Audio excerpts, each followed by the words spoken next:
The American education system is rife with problems. There's ongoing debate about teachers, testing, and curriculum, but in our city's poorest districts, there's a more fundamental problem. Schools are underserving an increasingly diverse student body.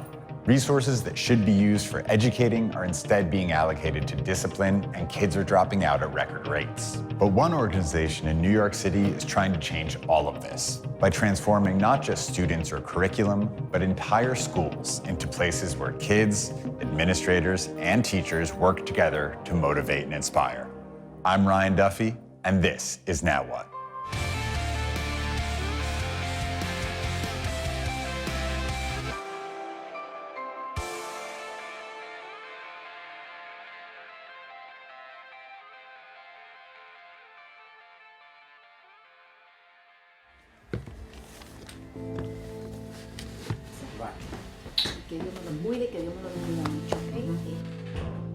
My relationship with teachers, I really didn't know them and they really didn't know me.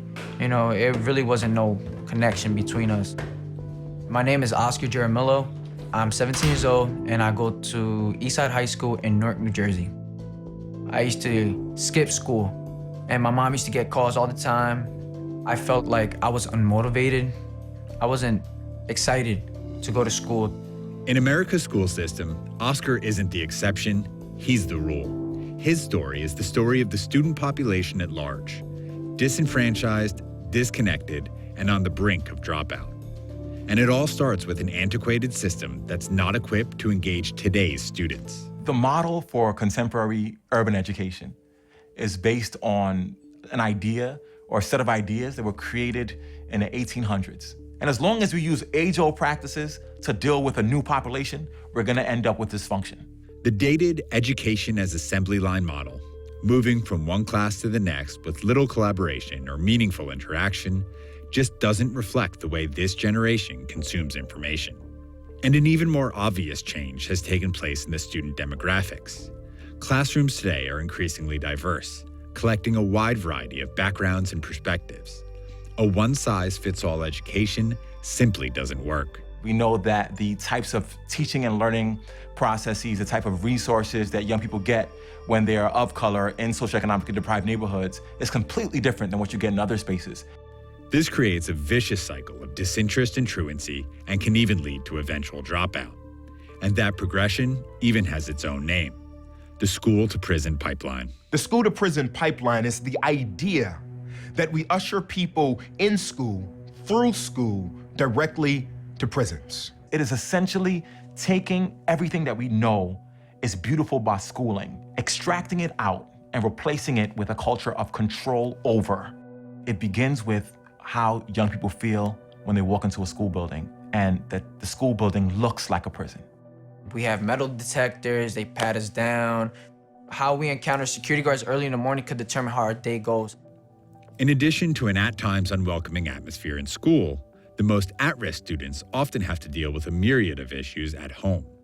It's a convergence of these in-school and at-home obstacles that make it difficult for kids like Oscar to get ahead. I was 15 years old when my father got locked up. It impacted me a lot because those are the times when you need your father the most, you know. Since, I had a lot of things going on at home, I had a thought in my mind, why even go to school? When you did show up to school, did you feel like you could put that stuff aside and kind of focus, or was it always there for you in some way? It was always there. I can never go inside of school and just forget what's happening outside the school. It always comes right back. It was my junior year. It was gonna be the first day of school. I really didn't have uniform. As I went to school, the security guy was like, "Where's your uniform?" And then we got into a little altercation and me and my brother got kicked out. Right when we was walking away, this individual approached us. He asked us what happened. And we explained to him the situation. And he was like this, "You know what? I'm gonna get y'all back into the school right now." And I was like, "What?" And he actually made it happen. And he explained to us who he was. He said he was from the Future Project and we're gonna be seeing him around a lot. As a youngster growing up in Brooklyn, New York, having my mom addicted to drugs, not feeling that I had anyone to encourage me to pursue my passion or my purpose. I was basically a product of my environment, just living a life basically of destruction. Zaki Smith is part of the Future Project, a nonprofit organization that partners with inner-city high schools to provide students with the resources and inspiration needed to pursue their passions. My last time in prison, I just came to the conclusion that I would dedicate my life to the service of young people that may have come up the way that I've come up.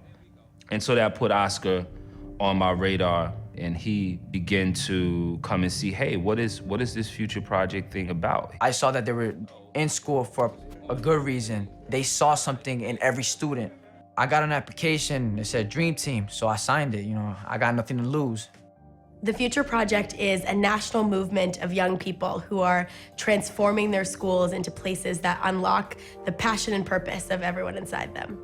So at the heart of the Future Project's model is this dream director. Dream directors go into a school, they are embedded there full-time, and they work with students, with teachers, with everyone inside a school to reimagine what that school can be. We think of a dream director as a social entrepreneur, a community organizer, and like the best coach or teacher you ever had. So Zaki, he's a barber, he's a DJ, he understands. He's been there. What's good, bro? Not much, I'm chilling. How was the holiday? Did you get to see your dad? Nah, I was trying to, but, there's always problems. They ain't allow me to go in or whatever. Correctional officers were being, Acting bossy, yeah. And for them to tell me no, it was like, ruined my mood. It's just part of the culture, you know what I mean, of that environment. Just hold your head up, like, you know what I mean? It's gonna be all right. Cool. But, I wrote him a letter. Nice. I'd send it out. Yeah, any way that you can communicate, I think that would be good for you, first and foremost, so you can at least let things out and say the things that you need to say and, how you feel. A lot of stuff, it has nothing to do with school. A lot of issues, young people are facing issues at home, and kids are extremely affected by that. So they show up here the way they show up. Where does the Future Project fit in between those things? Our focus is with our young people based on passion. And so the Future Project comes in as that voice saying, yeah, pursue that. It validates those sort of it validates pursuits. that. What was once designed for isolation and punishment is now known for its open door to all students. We come in to remove a lot of the disempowering norms that exist in school, such as this place, for instance. This actually was a detention, and it was painted prison beige. It looked like a cell. Right. And so it was called BMOD, behavior modification. Oh, wow. And so we came in, and this is one of what we consider a culture change when we come and transform spaces. The Future Project's mission is simple. Work with students to build projects that can keep them motivated in school, while at the same time imparting valuable knowledge and skills beyond curriculum and testing. And we've seen over the past few years, students create national campaigns. We've seen them launch new organizations. We've seen them, write books and make films and all sorts of things in between. And we've seen Oscar in Newark, who was creating a film to empower his community and to rewrite the narrative of what Newark is really about. So far, what have you done to move the project forward?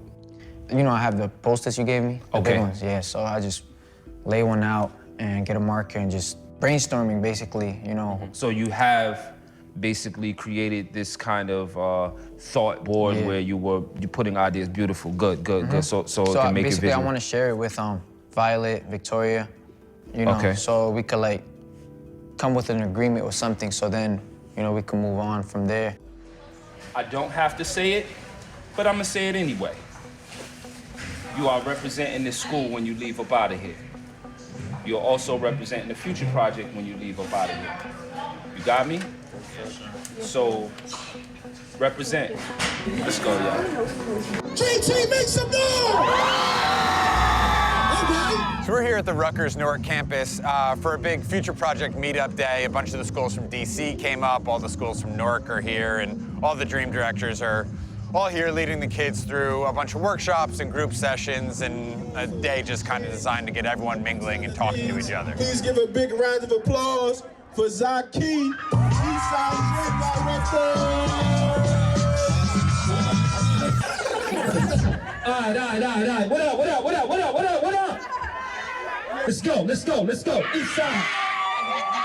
Who are we? B-side. Where we from? B-side. Representing JT. What's really wild about this is like, my cynical 33-year-old version of this was like, these kids don't want to be here. They're just going to sit at these picnic tables and look at their phones and watches and wait till they can go home. But they are 110% in.